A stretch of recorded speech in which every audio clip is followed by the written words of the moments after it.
Hello, dear students. Welcome to our classes, Asthana Commerce classes.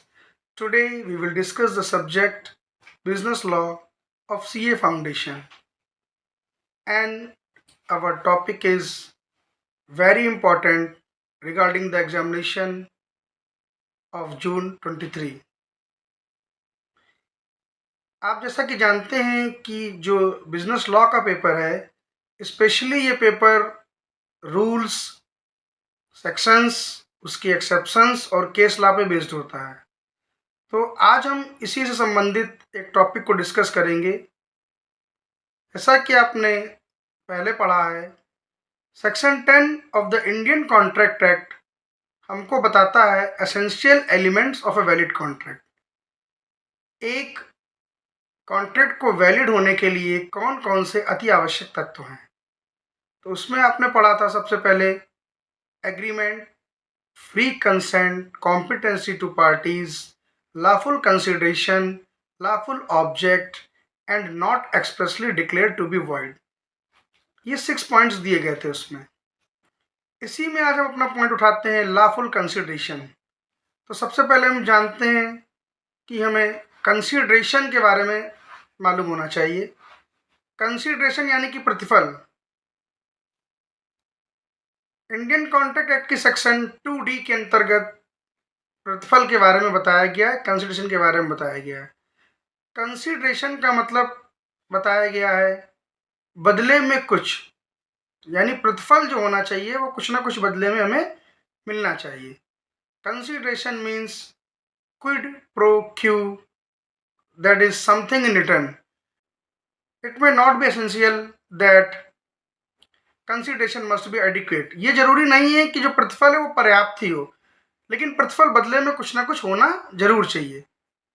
तो इसी संदर्भ में आगे बढ़ते हुए धारा 25 हमें ये बताती है कि कोई भी करार जो बिना प्रतिफल का है वो वैध नहीं है।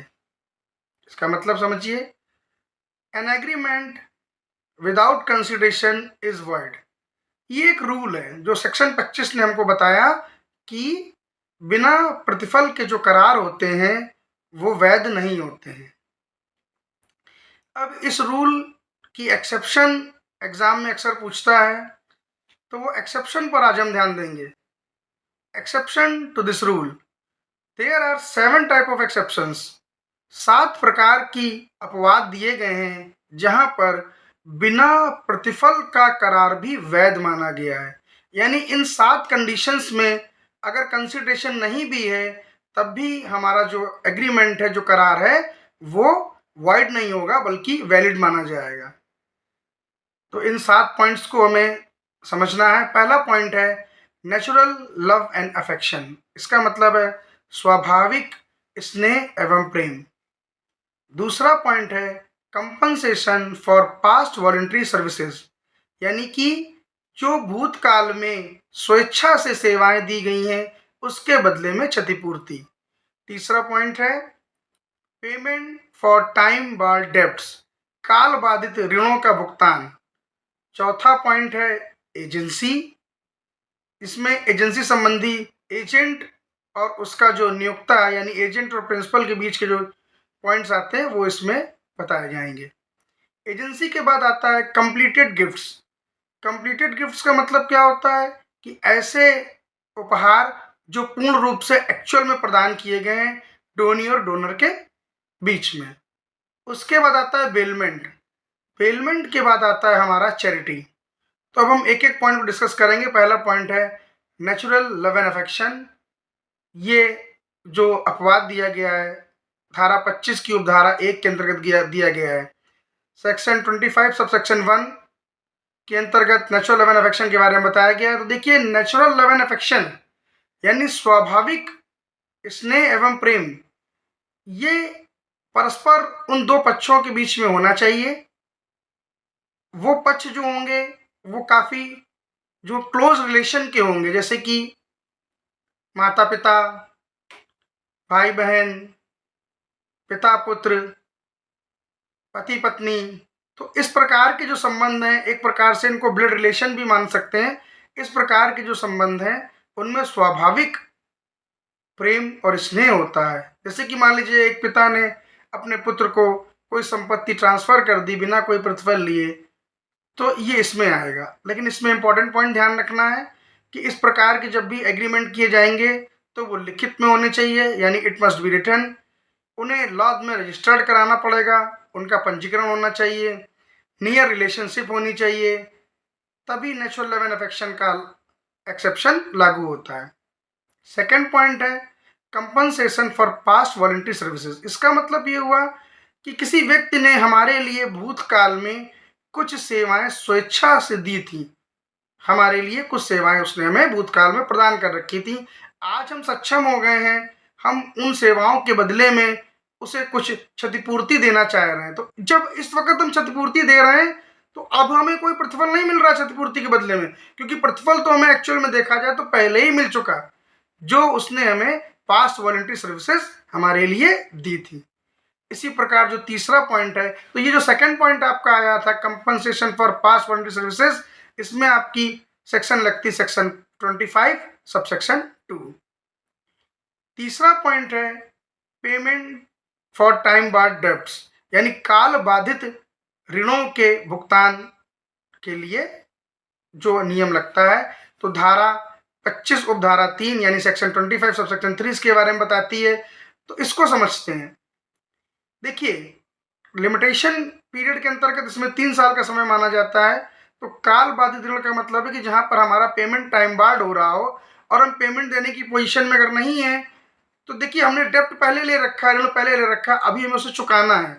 तो अब जो हम चुकाने का प्रॉमिस कर रहे हैं उसके बदले में हमें कोई प्रतिफल नहीं मिलेगा, क्योंकि प्रतिफल तो एक्चुअल में हम पहले ही पा चुके हैं, क्योंकि हमने जो ऋण लिया है तो वो ऋण हमें पहले ही मिल चुका है। अब हम उस काल बाधित ऋण के भुगतान के लिए प्रॉमिस करना चाह रहे हैं। तो ये हमारी तीसरी एक्सेप्शन है। चौथी एक्सेप्शन हमारी जो है वो एजेंसी की है।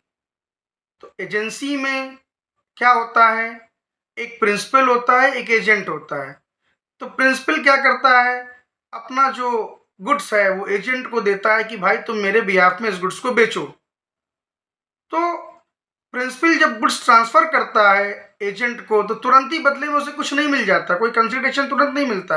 एजेंट जब उसको बेचेगा, बेचने के बाद अपने खर्चे काटेगा, खर्चे काटने के बाद फिर वो अपनी शुल्क या फीस लेने के जो बाद बचेगा वो पैसा प्रिंसिपल को वापस करेगा। तो जो हम एजेंसी वाले पॉइंट पर जब जाएंगे तो एजेंसी में section 185 of the Indian contract act लगती है। तो जहां भी एजेंसी की बात आएगी वहां पर ऐसे जो करार हैं जिनमें प्रतिफल नहीं है वो भी वैध माने जाएंगे।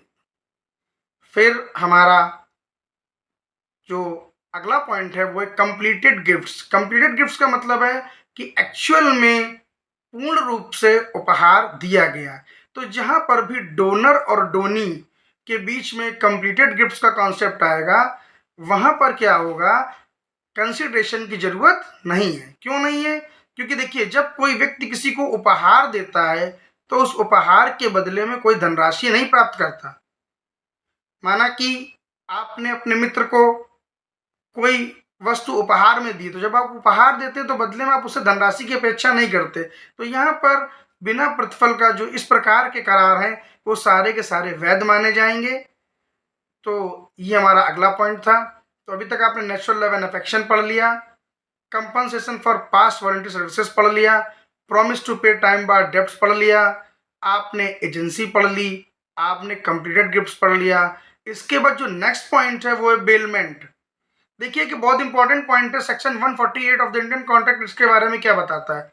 बेलमेंट का मतलब क्या है, यहाँ पर देखिए, माना कि राम एक गोदाम के मालिक हैं, उनके पास एक स्वयं का गोदाम है, और दूसरे हैं कृष्णा जिनके पास कोई गोदाम नहीं है लेकिन वो व्यापार करते हैं। तो कृष्णा ने राम से कहा कि भाई मुझे अपनी वस्तु आपके गोदाम में रखनी है कुछ समय के लिए, कुछ समय बाद मैं आपके गोदाम से अपनी वस्तु निकाल कर बेच दूंगा। तो फॉर द टाइम बीइंग कुछ समय के लिए मुझे आपका गोदाम चाहिए।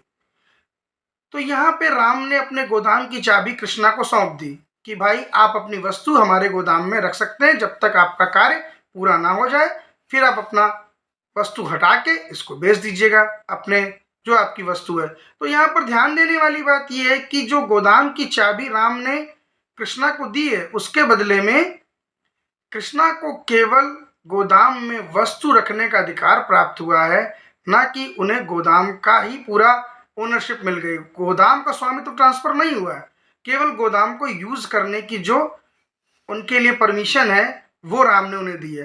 तो कृष्णा क्या करते हैं, अपनी वस्तु को राम के गोदाम में रखते हैं और समय आने पर अपनी वस्तुएं राम के गोदाम से निकाल कर बेच देते हैं और वापस राम के गोदाम की चाबी राम को सौंप देते हैं। तो ये बेलमेंट है, यहाँ पर section 148 of the Indian contract लगता है। तो इस प्रकार के जो भी एग्रीमेंट्स हैं, यहाँ पर कंसिडरेशन की जरूरत नहीं है। लास्ट पॉइंट है चैरिटी। चैरिटी का मतलब है दान।